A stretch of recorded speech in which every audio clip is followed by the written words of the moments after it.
आरक्षण क्या जाति के आधार पर मिलता है, आरक्षण क्षेत्र के आधार पर भी मिलता है। आप जाके देखो जम्मू कश्मीर में आरक्षण क्षेत्र के आधार पर मिलता है, आप जाके देखो हिमाचल में आरक्षण क्षेत्र के आधार पर मिलता है, आप जाके देखो उत्तराखंड में आरक्षण क्षेत्र के आधार पर मिलता है। कौन कहता है जाति के आधार पर मिलता है? आरक्षण उनको मिलता है जो पीछे रह गए हैं, जिनका प्रतित्व कम है। और इस देश का मैं गारंटी से कहता हूं, कास्ट सेंसस करा के आप लोग डेटा उठा के लाइए, आइए डिबेट कीजिए और बताइए आपकी संख्या कम है। मैं गारंटी देता हूं, मैं चंद्रशेखर आजाद जो लोकसभा का सदस्य है और आजाद समाज पार्टी भीमान में कार्यकर्ता में वचन दे कहता हूं, अगर किसी विभाग में आपका आरक्षण कम हुआ, चाहे वो विधानसभा हो या लोकसभा हो या कोई भी विभाग हो, अगर आपका आरक्षण आपका प्रतिशत कम हुआ, मैं वचन देकर कहता हूं कि दलित पिछड़ों की लड़ाई को पीछे छोड़ के पहले आपकी लड़ाई लड़ने का काम करेंगे। इस बात का मैं आपको विश्वास दिलाता हूं। मैं संविधान को मानने वाला व्यक्ति हूं, न्यायप्रिय व्यक्ति हूं, इसलिए आपसे कह रहा हूं, तो मगर सच का सामना तो करना ही पड़ेगा।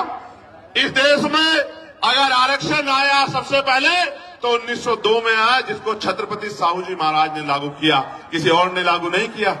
कुर्मी वंश के छत्रपति साहू जी महाराज ने लागू किया, उससे पहले तमाम न्यायप्रिय लोगों पे था अवसर, उन्होंने लागू नहीं।